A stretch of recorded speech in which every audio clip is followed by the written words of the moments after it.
Welcome to the biggest stage in college football. The 2024 whiteout is almost here. I'm Thomas Frank Carr. I want to thank everyone who's here. First off, Sean Fitz, Ryan Snyder, thank you always for doing the show and for making this as good as it is. And that's really what we try to do here, is give you the same energy, give you the same analysis, detail, context every single week, regardless of what happened the week before. And I want to thank people who match that energy, because it is very obvious that a lot of stuff happened this past weekend and this week, and a lot of people kind of checked out for a second. We are now entering the final stage, heading into the whiteout. So thank you to everyone who was here the whole time, in the chat, on the replay, listening on the podcast. We don't talk about the podcast audience enough. You guys are awesome. Thank you so much for being here. Like, subscribe, comment on the podcast. That always helps us with that side of growth. And of course, for the live chat here, whether you're happy or sad, you've shown up and you've given your thoughts, and appreciate that. And that's what these two are going to start us off with today. Ryan Snyder, how are you doing this week? Can't complain. Another busy week. Working on this whiteout list, not quite as big as what we saw last week, but I think that'll change here in the next 48 hours or so. We've been really hitting that hard here last night into tonight. Just closing in on 80 prospects now, I think we're a little over 75. So I assume that'll be over 80 here in the coming hours, and we'll get into some more stats and details on the depth of this visitor list, which I've been putting together over the last hour. So that's what stands out the most. It's may not be as big as what we saw for Ohio State, which is surprising considering that was a noon kick. But it's the depth. It's the amount of four-star talent. We'll get into that here in a bit. Yeah, that was one thing I was going to ask. Thank you for following up with that immediately, about quality versus quantity. And not to say that those were quality people there last week, but in terms of football quality. Sean Fitz, I almost put my foot in my mouth there, so please save me. How you doing this week? You did an awesome had an awesome attempt at it, but no, I'm with Ryan in the sense that I think this list, like we saw last week, is going to continue to expand at the end of the week. And I think when we look back on it, it will be the bigger week. But a lot of people don't follow recruiting more than the current cycle, so it's not going to have the clout of Matt Zollers, Andrew Olish, Romero Ice, and the current class type things, because there's not many 2025 prospects coming in. There's one official visit, but it doesn't have the gravitas of the current class, and I think that's going to impact how people view it. But I agree with Ryan. Probably a deeper list. It's probably in a year from now, it's a hindsight better list, I think. But that's for a conversation for another day. Yeah, the list of 2026 talent is stacked. Absolutely stacked. There's some guys on this list that I got to see in camp, and I threw them on there selfishly on the rundown because I want to talk about them. There's some guys that I'm very excited about that are showing up. We'll get into here in just 1 second. One last promotion that I have to get to contractually, also because I want to, because we do a great job. BlueWhiteIllustrated.com. Sign up right now. Code PSU1, 2 months for $1. That's our standard YouTube promotion for you. You missed the 50% off deal from the big game from Ohio State. And with that, we don't want to leave you hanging. Code PSU1, 2 months for $1, just for our podcast and our YouTube audience. If you want to try it out, you want to get some of those premium content articles. I wrote my semi-annual What's Wrong with the Penn State Offense article, which is over 1,500 words and goes into the depth and detail on a facet of the offense that I think is constraining and answering the question of, hey, where are all the big plays we were promised from Andy Kotelnicki? Some of the things going on with the offense. And of course, Penn State practice. We each week go to practice and give you insider information from what we saw. The articles, the content, the context on the message board, all up there right now. We're going to get into an overview of it with Fitz and myself now.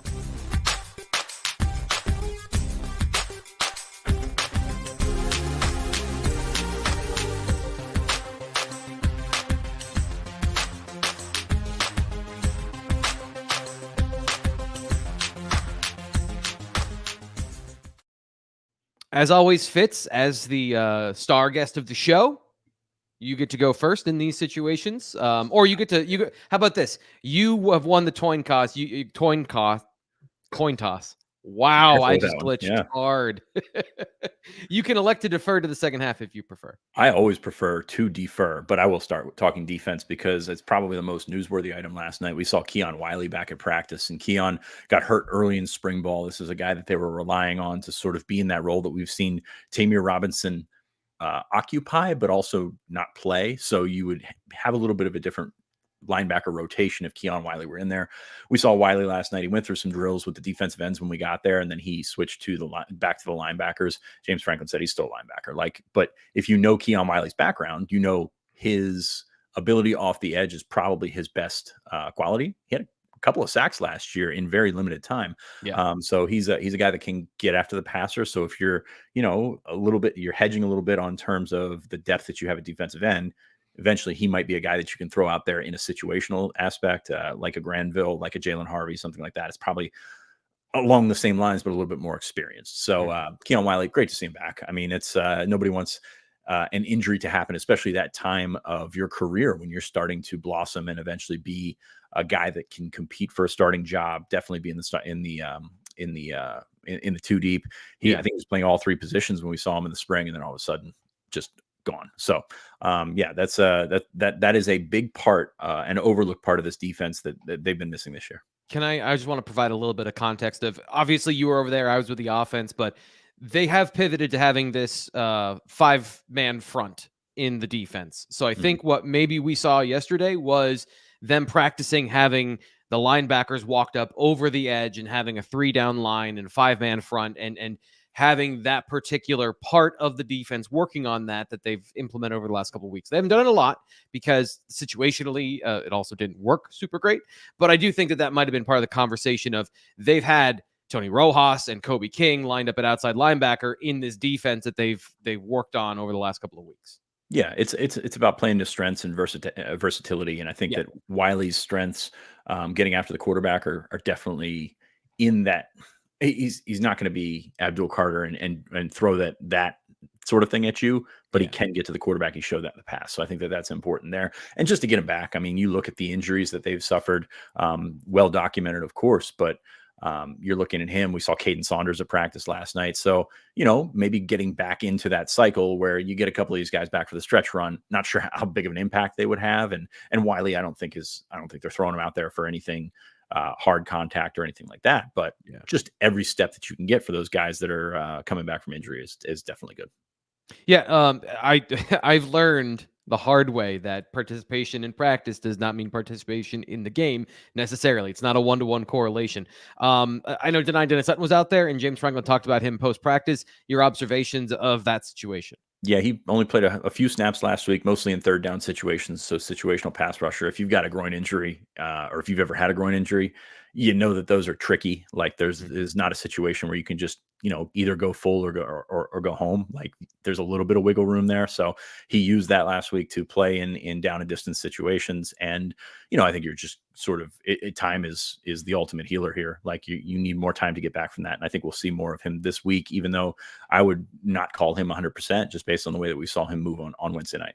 Yeah. Any other thoughts that you want to give? And of course, people go to BlueWhiteIllustrated.com for the full thing, or I can jump in here with offense. I mean, I'll segue into offense. Watch some one-on-ones. Anthony Donka took both reps in one-on-ones, which I think is a solid step forward in terms of what we've been able to see at practice, because it's been Nolan Rucci the last couple of weeks. Now he did go up against Abdul Carter, stalemate in the first one. Carter beat him pretty good on the second one, but I think that's more about the availability of Anthony Donka. I think that's a positive sign for him right there. But another good round. Got some young guys getting some reps, and that's pretty much what you've got. I'm curious to see, now that we've got 4 games left in the season, how these guys that we thought would ease their way in to maybe stay under that 4-game cap. Granville and Harvey already mentioned. Xavier Gilliam on the defensive line as a defensive tackle. Maybe Anthony Specca as well. And we've been seeing those freshman cornerbacks in John Mitchell and Kenny Woosley basically alternating road trips right now. So maybe getting worked into special teams with those guys. So I think there's a little bit of a replenishment here, as any team finds out in November. Like, those things stack up. Those injuries stack up, not just on your offense, not just on your defense, but in your special teams coverage units. And I think we might see that a little bit moving forward in the last month of the season. Yeah, and I think that's important if those guys can take some reps off. There hasn't been a blowout this year for Penn State to rest some of their starters. There's been a conversation about maybe guys not being out there, or one of the things I see on offense regularly is they're starting to take a little bit of the mileage off these guys' legs now that we're in November. And that's one thing that I've seen a little bit, even with Anthony Donk. You mentioned him being in those one-on-ones, which I think is important, that he's getting that as close to full contact as he can. He was rotating some reps over in the individual period that I saw with the offense. So Nolan Rucci getting a fair amount of work, but most importantly, JB Nelson was at guard. So in terms of how he performed last week, and I think even surprising the staff, James Franklin talked about that on Monday, of how well they held up in pass protection, even when they had to throw the football. That wasn't something they were expecting. So these are all positive signs that Donko is on the mend, not just as an available player, but maybe as a player who is getting closer to as healthy as he's going to be. Again, not trying to say like we saw anything in practice, but these are, the breadcrumbs leading us that way. You mentioned Caden Saunders. He was back at practice. Quentin Martin Jr. was back at practice. So those are two positive signs for the offense. How these guys fit in, where they are in the timeline, how rusty they are. Saunders looked rusty, from what I can see, from what you might see here, what you will see here in just a couple seconds. Ran a tentative route. Seems like he's pretty rusty. Dropped the football. I'm not taking anything from the drop. I'm not taking anything from the route. The fact that he's out there is good. So those are the main things. And of course, there's all kinds of stuff that we talk about at BlueWhiteIllustrated.com, especially from the offensive perspective, that we'll share as we get closer to game day. Some things that I always text Fitz. I'm like, I would love to talk about these things, but that would be inappropriate. So that's another great reason for us to get into all that stuff. Any final thoughts about practice, or I found James Franklin very interesting last night. So curious if you had anything you wanted to kick off with or finish up on that last point. Probably a little bit more spirited, I would say, just on the defensive side, at least. I know we're on opposite sides of the field, so I don't know what the offense was going through, but the noise level among the players, among the peer reviews that they've got, was certainly noteworthy last night. So I think there's a lot of angry people in that building, and rightfully so. And we'll see if that comes out in a positive manner on Saturday. So with James Franklin, couple of the things that I found interesting, I'll share one once we get into the game preview, but already in the chat, already on the message board, we've had this long conversation about what Drew Aller, his level of aggressiveness, throwing the football down the field. People got very frustrated watching him scramble instead of throwing the ball. And I asked James Franklin about that, hey, how do you feel about Drew's aggressiveness or selective aggressiveness? How do you coach that? What's your opinion on that? And he said, in college, if you go through your progression, somebody's probably open. There's probably an open receiver on the route. So if you're going to throw the ball into contested coverage, you're going to force it, you better be right. You better know they're going to catch it, and you better be accurate with the football so that something bad doesn't happen. Because when you throw into contested coverage, bounces, overthrows, tips, those sort of things lead to bad plays. And the most mild of those is 2nd and 10, or 3rd and whatever it is. A missed opportunity when you can scramble and vertically go through the pocket, which you've seen Drew Aller do this season, and get yards and scramble for big plays. That's what he's coached to do. So then the conversation later has spun into the whatabouts. Well, what about this play? What about that play? What about this play? And I just want to say to people, I'm probably talking to about 10 people on the Blue White Illustrated message board, but at the same time, these conversations happen all over the internet. Taking one play and not the entire context is not helpful in the situation. So if we do whatabouts, just remember you are pointing to one play in a collection of, I even wrote about it this week at BlueWhiteIllustrated.com. He had 9 shot attempts. He was 3 of 4 when he actually threw the football, 2 of those into contested coverage. So I think that's a pretty good judicious use of throwing into contested coverage, including one to Tyler Warren that set up a scoring opportunity in the red zone. So that's my main takeaway. I know we talked a lot about injuries. Was there anything from Franklin on the injury front that was interesting? Because to me, the whole conversation, it seems like either he's just given up or we've cracked the code on how to ask about injuries after practice. No, I don't think there was anything particularly useful. I think that he said more words, and we've kind of fallen into, if they're hopeful to have him back, yeah, that's great. But I don't think he's changed his approach on giving out actual information. He's always hopeful to have guys back, especially in the situation with Wiley. It's like, hey, this guy is a guy that we were counting on. So that's a lot of words right there without saying, yeah, he'll be back in 3 weeks or whatever it's going to be. And said that's just not happening. Today's show is brought to you by My Perfect Franchise, longtime sponsor here of the BWI Live Recruiting Show. Whether things are going up or down in the economy, here's the thing. Most people don't know what's going on with the economy. I certainly don't. Andy's got a pulse on what the businesses are that are trending. And that might be different than just generally good or bad, which is kind of the labels and stickers we put on everything, including football, by the way. So if you've got an idea for a business that you want to run, or you have corporate insight, you have the abilities, you're in middle management, and you feel like, hey, I could do this for myself. Well, guess what? Owning a franchise is exactly that. You are in the structure of another business and you own that particular franchise. So you have the support of a thriving business and you get to have an individual business yourself to run. That's the nuts and bolts of it. That is the elevator understanding that I have of My Perfect Franchise. Andy's got the rest of the information. 404-973-9901. He knows what's trend. Like I said, he knows what's trending in business. So if you have something you're passionate about, or you have a lot of expertise, then he can help you there. He can also say, you've got general management experience. Do you want to do this for yourself? Well, home healthcare is big right now.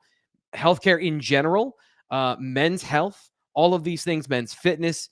I could go down the list, but Andy would be better to tell you about it. So Andy at myperfectfranchise.net. If you want to change your life and give yourself the thing that we all want, which is to determine our own future. And you do that through finances and free time. And those two things are absolutely linked. So let's get into today's main topic, which is, of course, Penn State recruiting. And Ryan, I want to start with this because we didn't get your thoughts on Matt Sieg earlier this week, the 4-star safety for the class of 2026 that committed this weekend. Fitz and I talked about it on Tuesday, but I wanted to get your thoughts on Sieg and the developments in 26. What do you think about this prospect? Yeah, appreciate it, Matt. We've only been picking him to end up in this class, I feel like, for a year now. So appreciate him getting that done 20 minutes before the whiteout game. That was a bit of I wouldn't say we scrambled. Like, we had a good idea it was coming, but they don't always announce right before the game, right? Just because of cell phone service and all that. But yeah, look, that Matt felt like Sieg, going through the handshake line. And then he's like, yeah, hey, I'm committing, by the way. And then suddenly...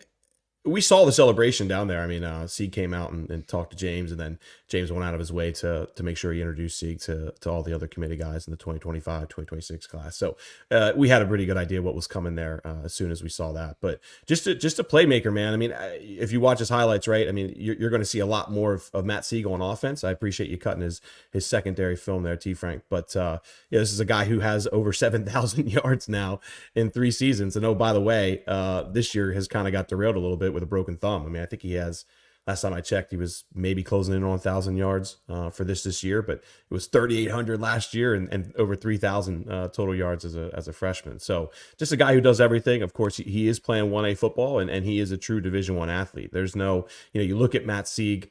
I remember seeing Matt as a freshman, and I'm thinking, is this a guy who can get up to that size, to that build? And you're seeing it right now. I think, Sean, I'm not sure if you were down the sideline the other week, but you can see he's filling out. You can really kind of see the growth. He's added about 10 pounds over the last year, and he's always been a great athlete. He ran a 4.4, Sean, I think, as a rising sophomore coming into one of Penn State's camps. And, he's undoubtedly, in my opinion, probably the most underrated guy in the class right now. On3 has him as an 87 overall, which is like a mid-range 3-star. And I think absolutely minimum, I would look at him being as a higher 3-star, 89. And of course, every other site has him as a 4-star at the moment. So that's why he's a 4-star in the industry rankings. But this is a guy that we expected to end up at Penn State for a long time now. And, Penn State's happy to... I think he's going to end up being a quality player for them, and hopefully he can get healthy. I think he's 100% healthy now. I know he's playing in the playoffs, but I know that thumb has really kind of set him back a little bit as far as racking up some of the total yardage, because there was a point last year where he was absolutely on pace to break a lot of PIAA records. There was a point last year where you listed him as a quarterback just because his like stats were just so otherworldly. Now he's playing low level competition out there, but the thing that you can fall back on is we've got the numbers in terms of testing. You got the numbers in terms of how he stacks up against the other guys in his class, and he's clearly a FBS Power 4 athlete. Yeah. This is, by the way, I've got the class of 2026 up here. Once again, Penn State feels like they're pretty high on some local and regional prospects that are underrated at the moment. I know you guys have raved about Jasir Rogers, who's only a 3-star athlete. And Fitz, we had him up here. I think it was Monday or last week. And Rodgers, did he get injured this year? Because there seemed to be like part of his film where he was the guy I saw last year, and then part of his film where he seemed a little bit slower. And then another question, did he get bigger? Because he also looked bigger on film. So just some positive developments from Rodgers in terms of like just rounding into that number one receiver you were talking about. Didn't get a chance to talk about it last week, but I wanted to follow up on that conversation of guys in this class that are pretty underrated, that are regional players Penn State's high on.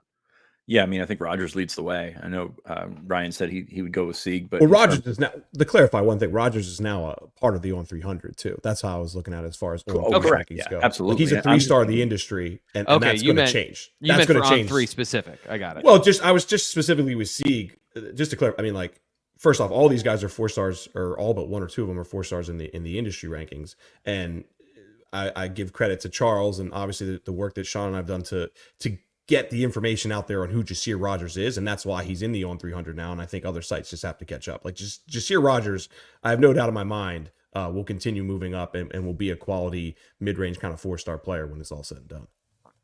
Yeah, I think his ranking ceiling's probably from where he's at now, like is probably going to go up more than anybody that's in this class at this point. Yeah, gotcha. But just from the on 3 perspective, we have Sieg ranked as the 27th player in PA. Like, that is wrong in my opinion. Yikes. Yeah, I noticed that when I was putting the graphic together, and I was like, ooh, that feels wrong. Yeah, he's a top 10 player in PA, and that'll come with time. I mean, Charles and our staff can only evaluate so many players and so many players at one time, and that'll come. We're talking 2026. Single A rural football is not a high on the list of when you're working ahead in 2026.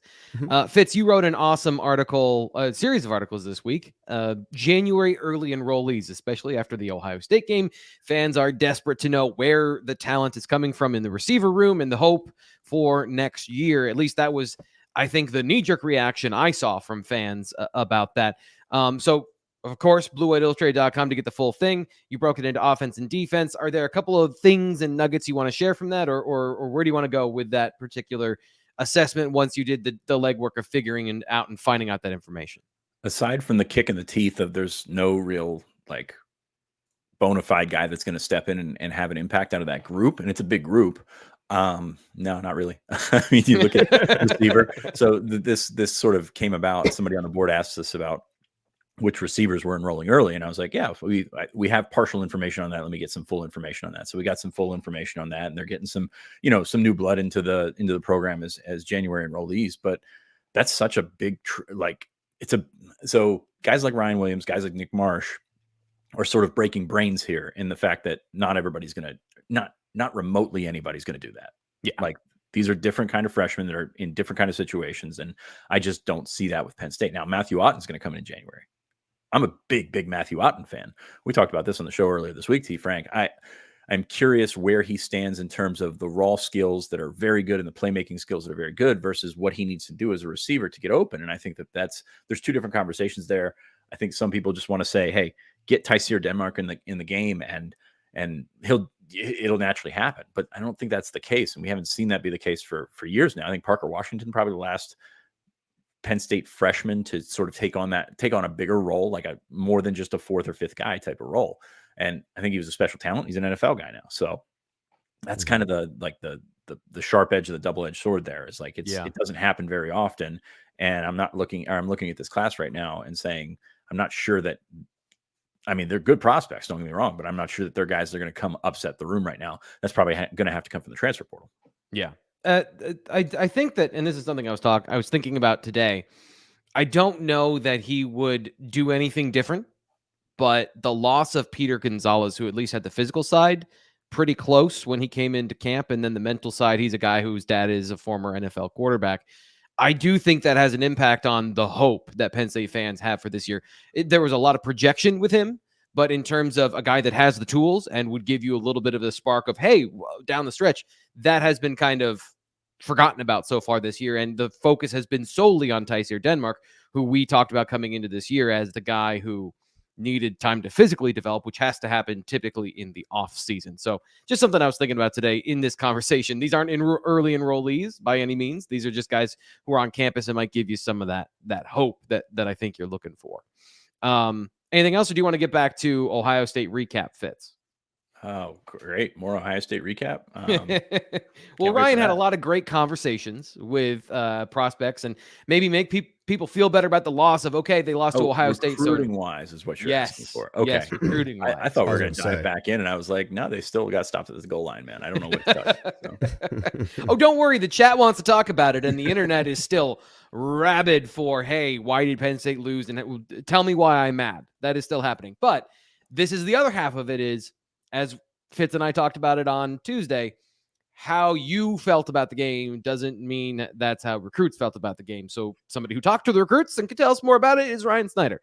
Talked to Peyton Valzone, Joey O'Brien, Connor Salmon. Those are just 3 guys that I saw on the site from you. So take it away. You know, how was how was the response to the game? Fine. I mean, what you would expect, right? Now, like, I'm not going to pretend that like recruits do want to see Penn State beat Ohio State. Let's clarify that. I mean, I'm not saying wins and losses are important in the grand scheme of things. They're normally not, but this is the most talked about topic that has surrounded Penn State for however many years now, right? Just getting over that hump, taking the next step. And look, they went out here. They're going to get the opportunity to get a marquee win in the playoffs. Who knows where things will go? But I do feel like there are a lot of recruits who do want to see that.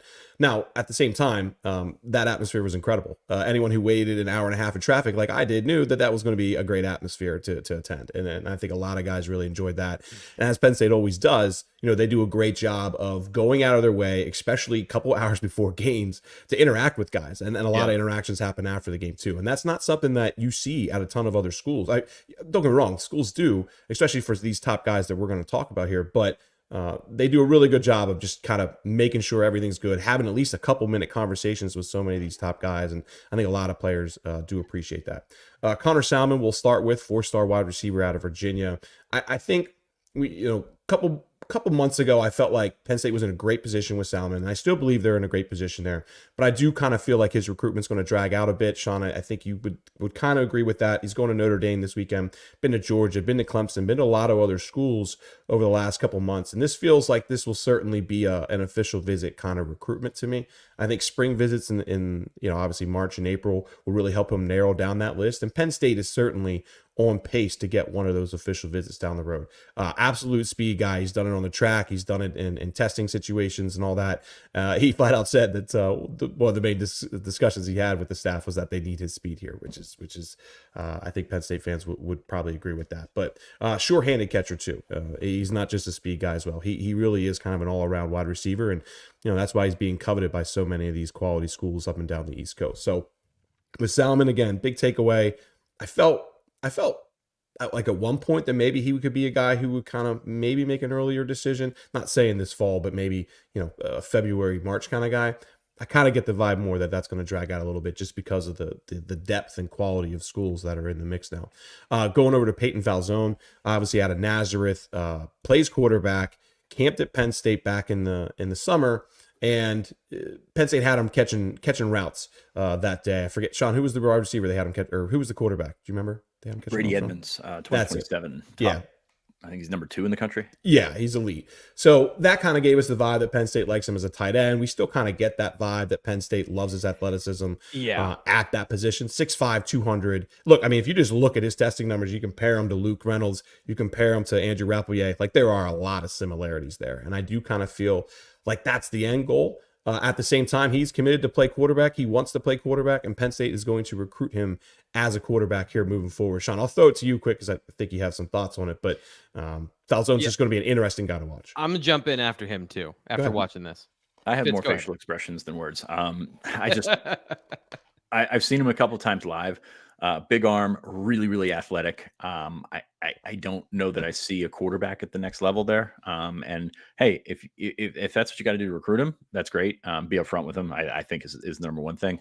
And I think Virginia Tech's going to take a look and see what's cooking there, because they did the same thing with Tyler Warren years ago. And eventually, as you go through and you get more film and you get a better idea of where you're at as a passer and in the system that you want to get to, like there's a there's a high bar there to be a college, to be at that level. And I don't know, man. It's tough for me to look at some of the tape that I've seen this year and say that that's a bona fide Power 4 guy as a quarterback. Now, as an athlete, hell yeah. Like, oh yeah, get him out in space, do all the things that you do with a guy like Tyler Warren.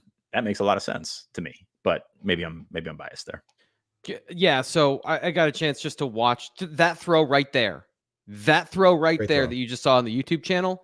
The fundamentals for Peyton Falzone are not at the level that you would recruit a quarterback to play at. Especially the farther he throws the ball down the field, the more it is all his arm and the less his technique is, what you need. So on a throw like that, like just an easy whip out to the, on an out route to the sideline, he looks like he could be a quarterback, but the more he has to quarterback, the less he looks like a quarterback. And that's really the problem for me is, I wonder, I don't know what his coaching is. I can tell you just by looking at this film, he does not have a quarterback coach. And that is not his fault. I know him. He's a great guy. Okay. But he knows what he's working with there. Like, that's the thing. He understands what he's working with. But going back to Virginia Tech, they did it with Tyler Warren. They did it with Logan Thomas, who ended up having a nice little career in the NFL as a tight end as well. So that's the type of body, that's the type of athlete that you're looking to get at a position like that. And these guys have been really successful. But we will see. I mean, if he wants to go play quarterback, then he's going to have that opportunity. Then you can't blame him for taking it, in my opinion. Yeah, and so I think that you guys got a good beat on it. Well, either way, Penn State's recruiting him as a quarterback. That's the takeaway. I will take my comments off air now. What about Joey O'Brien? Everyone's excited to hear about the big safety / athlete. What was the feedback from him? Because that's another one of those contentious, but Penn State feels like you guys have said certainly should be positive. Right? Yeah, certainly trending in the right direction. A lot of positives there. Obviously, his second visit this year. This was a guy that we thought at one point Penn State was trying to get in that top 5, top 3 with, and now I firmly believe that they are, if not the favorite, certainly one of those 2 or 3 schools that are in line to get an official visit and be in a good position. And who knows, maybe even, I don't know, like right now he's saying he plans to take official visits, but he's also been aggressive enough with visits. I think his recruitment is picking up enough where maybe it's getting a little wearing on him a little bit. I mean, look at the season he's had, right? It makes complete sense. I mean, all these schools are really pushing hard for him. So we'll see where that goes. I think the big thing, though, is Dex and Terry. You put that combination of those caliber coaches and the way they recruit on a player in Pennsylvania, and it bodes well majority of the time. And I think that's, excuse me, really, really doing a good job wearing off on him. I think he loves those two. That's a big part of it. He's close with Messiah Mickens as well. That was kind of one thing I've learned a little bit this weekend. Messiah played on the 7-on-7 team now, level 82, of course, with Torrey Smith. So there is a little bit of a bond there. Same with Elias Koch, by the way, who, we'll be talking about here at some point, I believe, a little bit more and more. But look, Joey O'Brien, heck of a player. I think the biggest thing from my conversation with him was he kind of gave me the vibe he likes the wide receiver idea. And Penn State certainly will keep recruiting him as a safety. I think at some point, more schools are going to start maybe pushing that wide receiver idea as he kind of expresses that more. He just said he feels like a more natural wide receiver than a safety at the next level, which I understand with his size. That kind of makes sense for a teenager to say. At the same time, I feel like maybe his ceiling would be a little bit better at safety, and I think that's kind of what Penn State sees there as far as Kyle Hamilton kind of build and athleticism there. I'm not saying he's going to be Kyle Hamilton, but there are some similarities there. So we'll see where things progress. But Penn State's in a great spot. They've done an excellent job here the last couple months with Joey O'Brien. He's one of the best players. Like I said last week, he's the best player on the best team in the state, which, by the way, they have an amazing game against St. Joseph Prep on Saturday. I wish I could attend that, but it will be online. You guys can check it out. I think it's on Bob Long Sports. Bob's a buddy of ours. He just Bob YouTube Long. it. Yeah, Bob.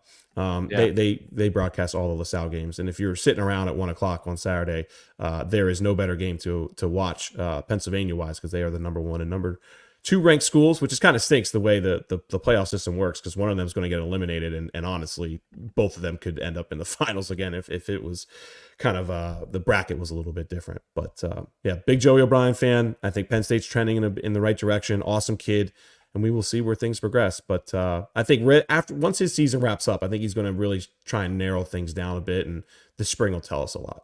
I wish that there were just an unlimited number of these guys from LaSalle, because Bob has every single one of their games on YouTube, and it is not hard to go find and watch their games. So you should definitely check that Well, out. they just offered Grayson. Do you know how to pronounce it? Grayson McHugh. McHugh? Like Sean Yeah. McHugh. Yes. Yeah. I made sure to do the pronunciation because Good job, Sean. had 4 different ways to say it. And actually the first one that I said was actually correct. So nice little Irish edition there. But no, I mean, you guys are just over here pandering for Bob to clip this and put it online. I know that, but no, we appreciate Bob's it. our buddy. He's a good. Yeah, I went to college with Bob. He was in my broadcasting class. He's a great guy. Also, like I said, I steal his YouTube clips all the time, so I need to give him some love. Yeah. Fitz, you were going to say something there early. What were you going to mention about O'Brien? Let me think about that. Yeah, I think when you talk about position projection, like you look at what he does on the defensive side of the ball, he doesn't play a ton of like pure safety. So like that's an entire projection right there. Taking a kid that's 6'4", 185, that runs well, that has all that kind of length, it kind of like it's like filling in the ad lib there for a safety. Like that's how that all comes together. So even though I do think that he is a better wide receiver right now, like there's definite upside there. And that's what all these big schools see. I mean, you take a look at how these guys get recruited, and a lot of players that play corner, safety, even linebacker, tight end, even some guys running back, like a lot of them play receiver at that level because it is a way to score points for your high school team because you're the most athletic guy. And a lot of those skills come along, and those skills help you everywhere. Don't get me wrong. But not everybody can eventually be a receiver. So I'm not saying Joey O'Brien won't, but a lot of the guys that Penn State recruits for their skill positions are receivers to begin with. I think that's an excellent point. Let's get to what everyone wants to know, which is the next crop of players that are going to be on campus. The list for this week, it's the whiteout list. We've got a bunch of different players, as Ryan said to start the show, over 80 at this point. We're going to talk about a fraction of that number. More shameless plugging, bluewhiteillustrated.com, 2 months for $1. You can go get the full list of the information, and then you can go track down your favorites on this list. But Ryan, where do you want to start with players that fans should know about coming to Happy Valley this weekend for the whiteout? We'll just start with the numbers real quick. It's just to clarify, it's just under 80 at the moment. It will be over 80 soon. Oh, Frank. sorry. So you're not. And honestly, if I check my product, will be around 150 like it was last week. For sure. But not like that's not all the guys that are highlighted with scholarship offers and stuff. We try to really focus on the true Division I prospects, the guys that we think will end up playing somewhere at the FBS level, and that's right now at 77 players. Like I said, should well be over 80 by the end of the day. We're going to work really hard on that here in the coming hours. But the big thing that stands out to me is 44 scholarship guys right now already confirmed. Last week, for example, that was 41. And again, we got 2 days to go. I mean, I feel like that should probably get up closer to 50. 29 total 4-stars as well. Last week, for example, that was 24 4-stars. And again, we got a couple of days for that to grow. So the depth of players here is what really impressed me. The 2027 group is really good as well. I think there's 6 guys who are already ranked top 100 on either 24/7 or on 3. So I know 2027 is down the road, but there's some really good young up and coming players expected to be here this weekend. So just from a numbers perspective, again, not quite as big. I think around this time last week we were getting closer to 100, but when the depth and the amount of scholarship guys are like almost 60%, or I'm looking at 44 scholarship guys, 77 total. What was that? Somewhere around 60-65%, somewhere like that, maybe closer to 70. But that's what really stands out to me at the moment, and we'll keep chipping away at that here in the coming hours. So, T. Frank, what do you want to get into certain guys? What do you want to get into here? Well, I think 2025, getting to players that have that sort of more immediate impact, the names that are going to be maybe fresher if they decide to commit to the Nittany Lions. So what do you got there? Chaz Coleman's the only official visitor this weekend that we have locked down at the moment. Boy, I wish I could give you a lot on Chaz Coleman, but he is a quiet guy. I don't really see any interviews anywhere. I tried to double check on that today, looking around on Google and stuff, and there's just not much. I'm going to work on getting in touch with his coach. I reached out to his coach yesterday, and we'll keep doing that here in the coming days. But what we know about, what we know about Chaz, certainly, I think Penn State wants to get a good, accurate size on him. He's listed at 6'5", 205. I haven't seen any like true verified measurables, so that'll be a big part of it. He's Ooh, I listed want as an those athlete. length numbers. Get Of me those course. length numbers. Of course. Plays quarterback. I mean, he does a little bit of everything for Harding. I expect him to be an edge rusher at the next level. We know he visited Michigan State and Kentucky this year. I think he's been to Kentucky twice now, I believe. I think he took an official visit to Lexington a week or two ago. So obviously Kentucky's in a good spot, and this will be Penn State's opportunity to make an impression. This is a player who's really kind of taken off here in the last couple of months. I think he had a handful of offers before the season, but I think a lot of his bigger schools have really kind of come in here as his senior tape has gotten out there a little bit more. For example, Penn State didn't offer, I believe, until mid end of September. Maybe it was early October, but it's been within the last 6, 7, 8 weeks. So this will be Penn State's shot. They think they see a really good athlete on film, and whenever you got a guy coming in for an official visit, you're going to get the opportunity to show him a little bit of everything and make a splash. And we'll see where things go. Hopefully I can get in touch with Chaz. Chaz does not want to talk very much, but we'll do our best to get some feedback. So just to clarify, you did say this is an official visit for Chaz Coleman. Correct. Yep. Oh, okay. All right. I was unaware of that. That's it. Athletically, I'm very excited about his potential wherever he lands. Because look, spin moves at 6'5" with what looks like really long arms and a big frame, the ability to run the way he has. This is the sort of like late riser Fitz always talks about on the offensive line. Guys that grow at a pace that allows them to be athletic at that size. This is one of those situations, in my opinion. 2026, are there any other 2025 guys? And then we can move on to 2026, the guys that you think, as you mentioned to start the show, these are the names that make up the really good talent that is going to be there this weekend. Yeah, Sean, do you have anything on Coleman? I don't know if you I've been texting. Sorry, I got to get back in the conversation. It's all good. I mean, I didn't know if you had anything on Chaz Coleman to add. I mean, I was just saying he's a quiet kid. We know the visits he's taken. We know he's a late riser.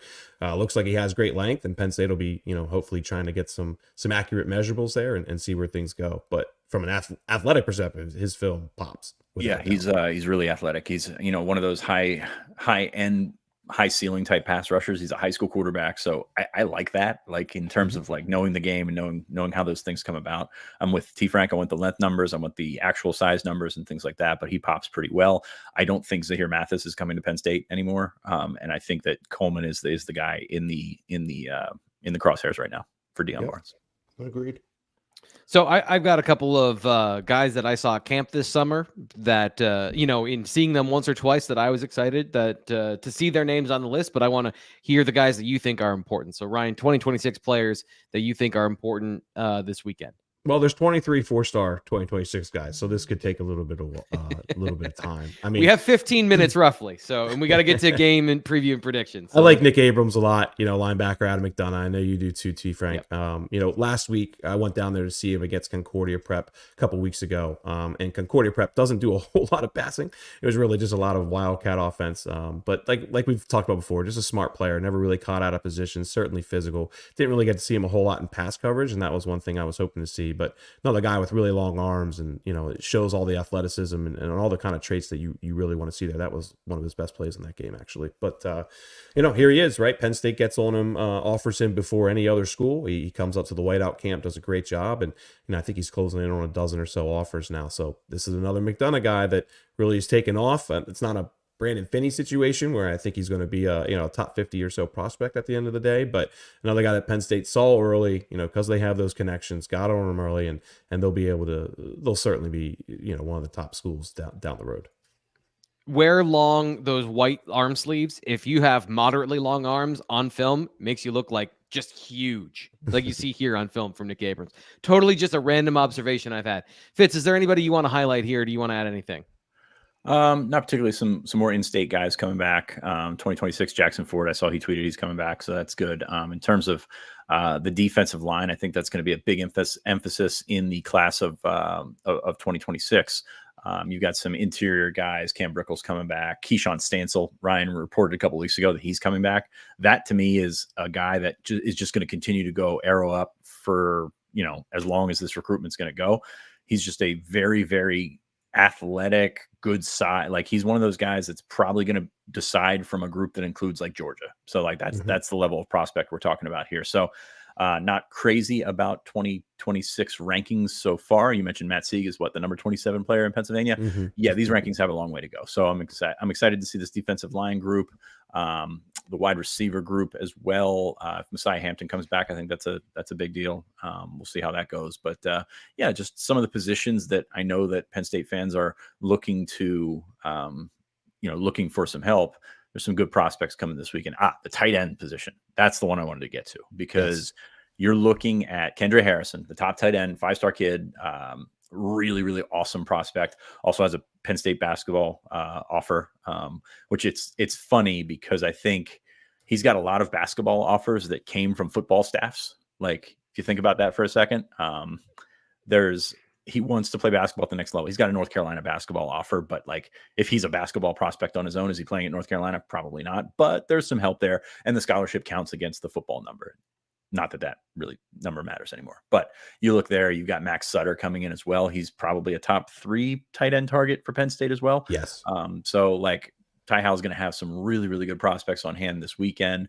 They recruit they recruit very well at that position. They're going to continue to have the top guys come in for visits throughout the year, but it's very concentrated this weekend with a couple of top targets on hand. Gotcha. Yeah, sounds like a good coin cost there.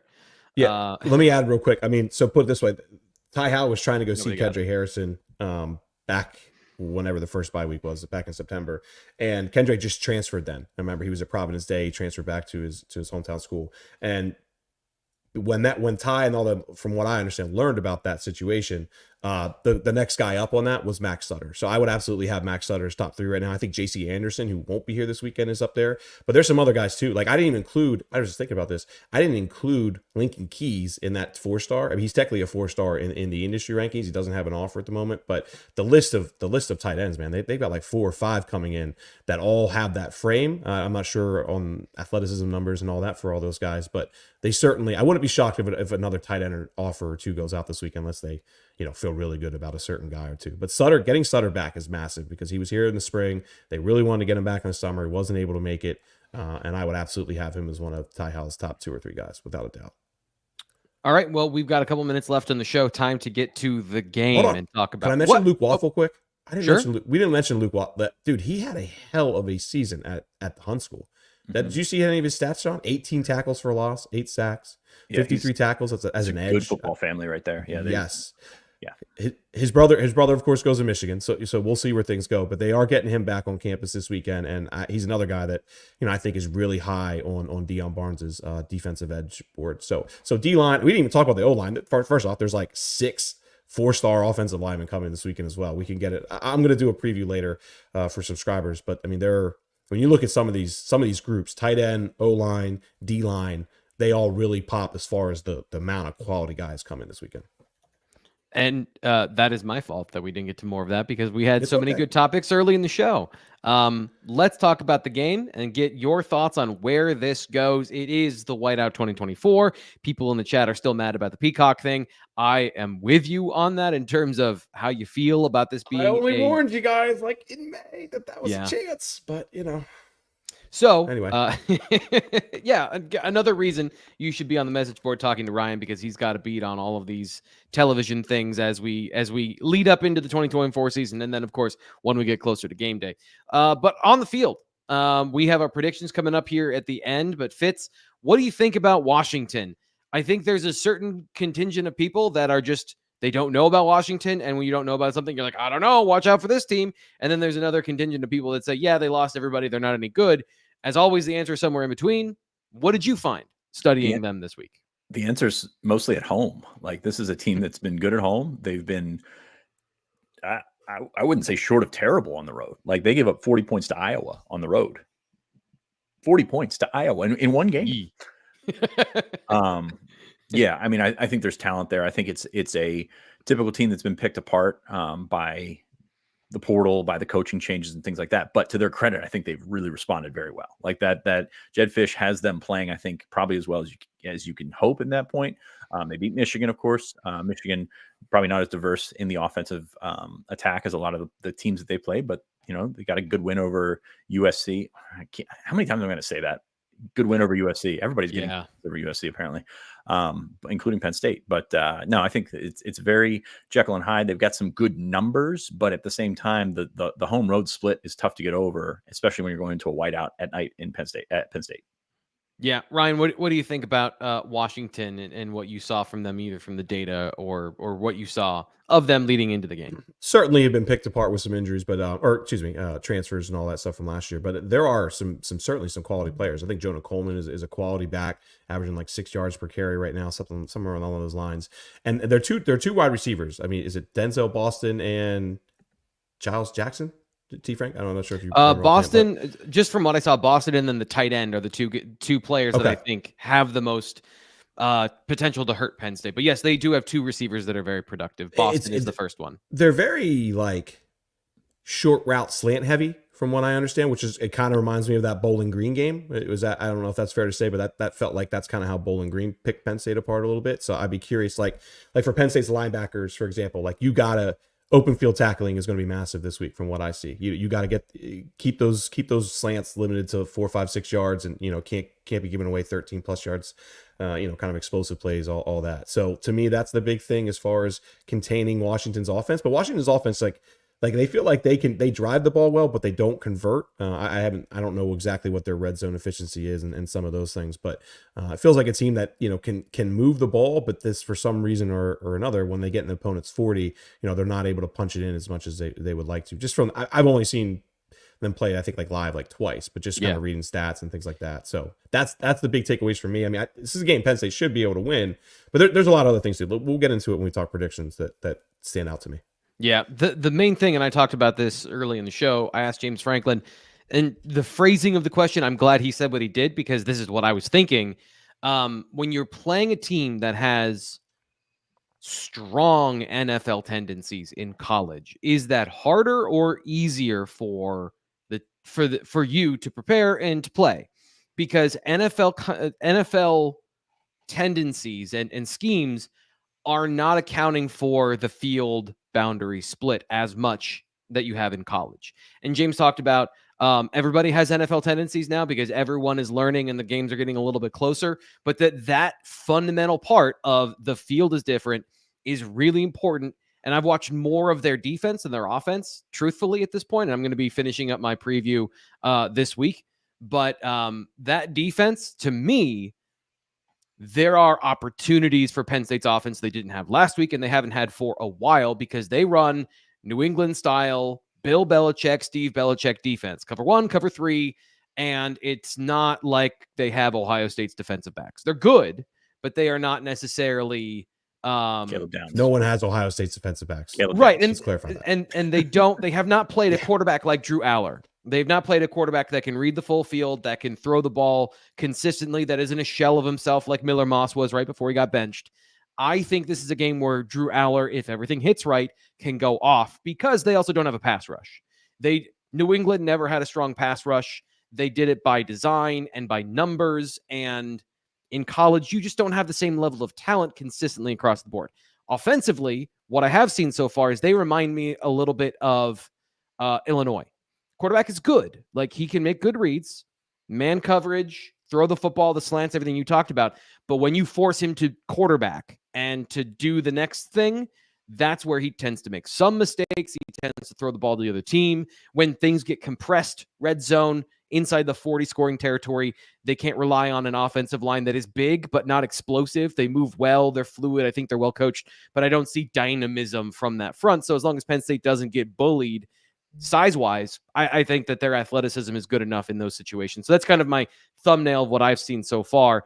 A lot of NFL ideas on both sides of the ball, including a lot of play action fits. A lot of these just traditional bootlegs and things like that. I just think Penn State can handle all of that. I agree. And you work with play action. That's going to cut down on your time getting the ball. And I know Ryan said about the slants and stuff near the line of scrimmage, but if you're going to try and, fool Penn State by going play action, you might have a guy on your back by the time you get to the depth of your drop. Yeah. So I think that certainly helps Penn State. It's going to be one of those things. I don't see this as a team that's built to dig out of a hole and get from behind. And you look at some of the losses that they have, all the losses that they have. Close loss to Washington State on the road, close loss to Rutgers on the road. That was a tough one to stomach for them, I'm sure. And then blown out by Iowa and Indiana, two offensive juggernauts there. So it's been interesting to watch the ebbs and flows of this. And I think that's probably I don't want to say they're performing above expectations, but like you look A at, little bit. they were gutted, like little not bit. just by the coaching change, not just by the guys leaving for the portal, but also the amount of talent they had. Like you remember their receivers last year?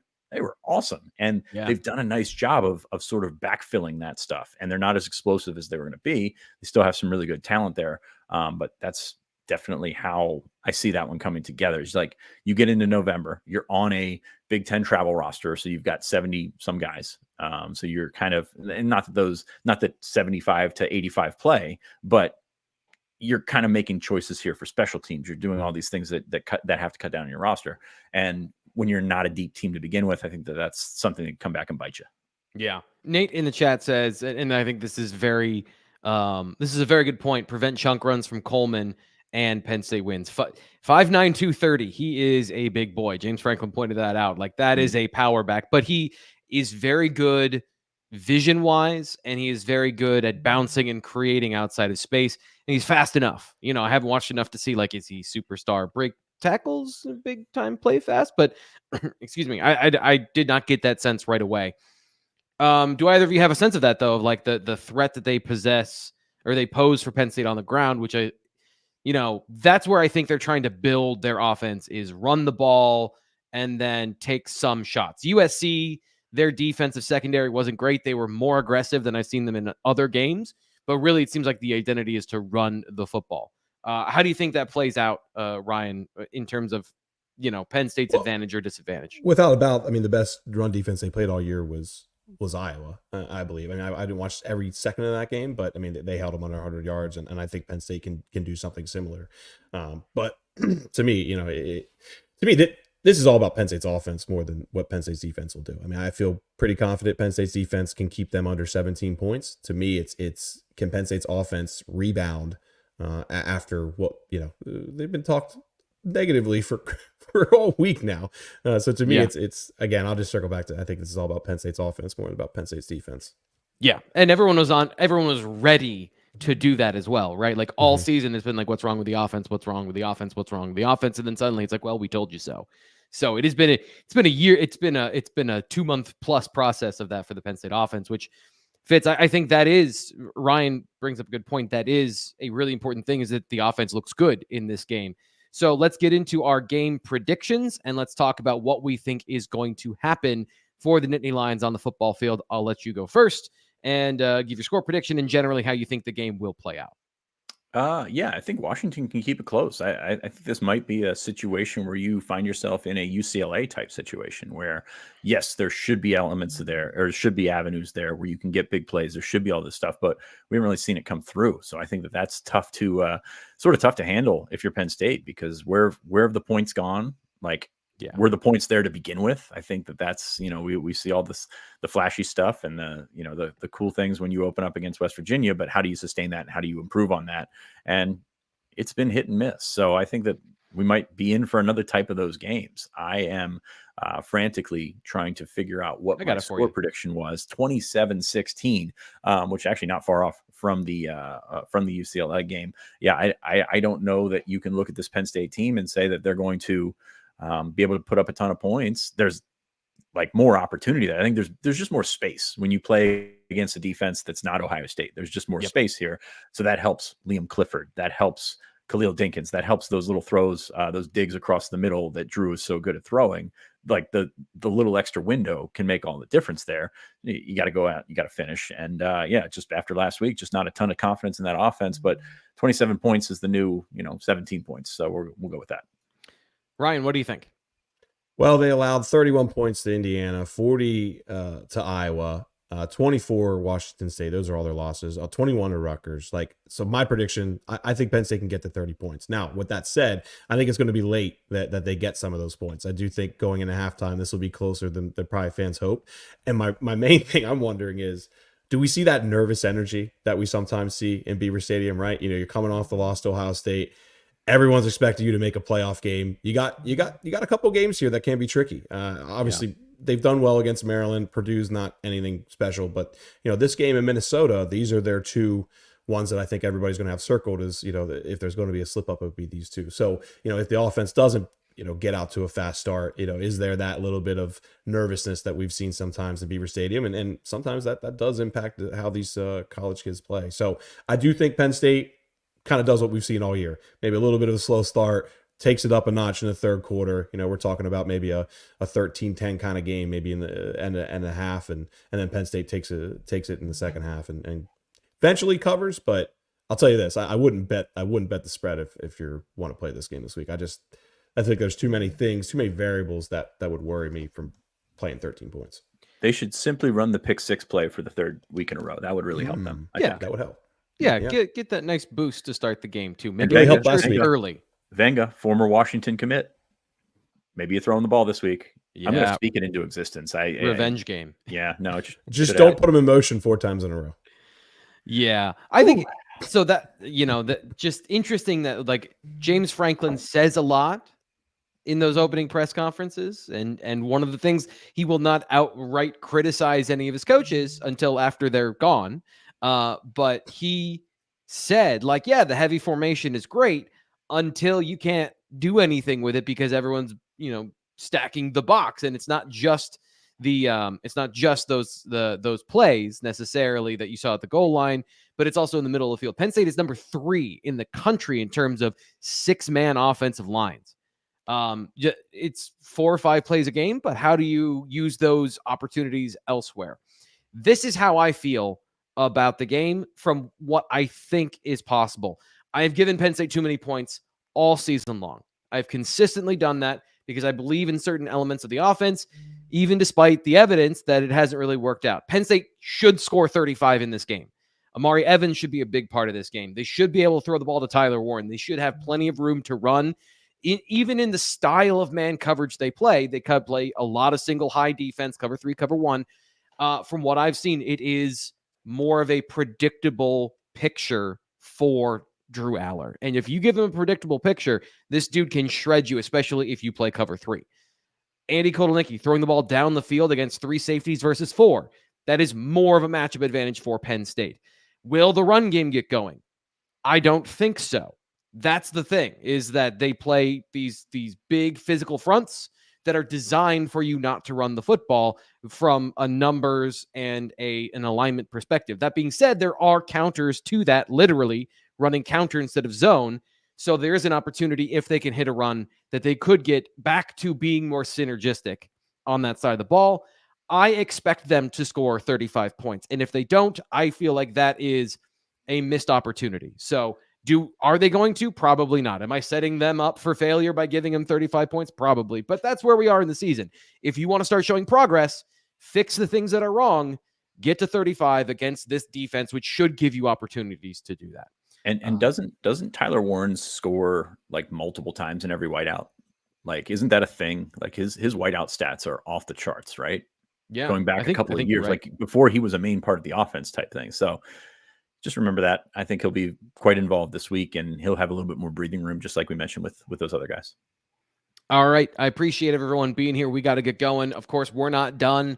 I'm going to have to figure out how to get lighting out to the tailgate show, 5 p.m. kickoff time. What's up, Fitz? One more thing. Speaking of the grand scheme of things, Billy Napier is coming back to Florida next year. It was just announced. So James Franklin's not going to Florida next year.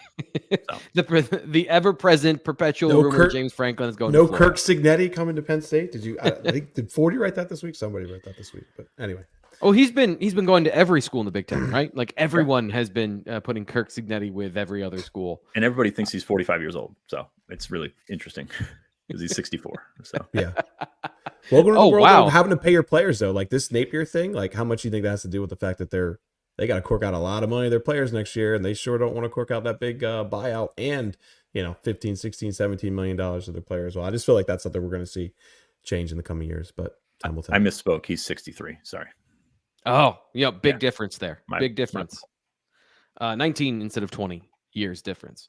That'll do it here for the BWI Live Show. As I mentioned, we're going to be live Friday, 5 p.m. outside the Bryce Jordan Center with Landon Tengwall as we preview this game, break it down further. He and I are going to watch some more film this afternoon. We're going to talk about it. We're going to come up with our conversation that we're going to share with you then. And, of course, the postgame show deep into Saturday night and Sunday morning. Join us for that or catch it on the replay if you value your sleep, and I appreciate you if you do that. That'll do it today. Appreciate these two guys, Ryan Snyder and Sean Fitz, for sharing their insights into Penn State football and recruiting. We'll be back on the BWI Live Show. See you next week.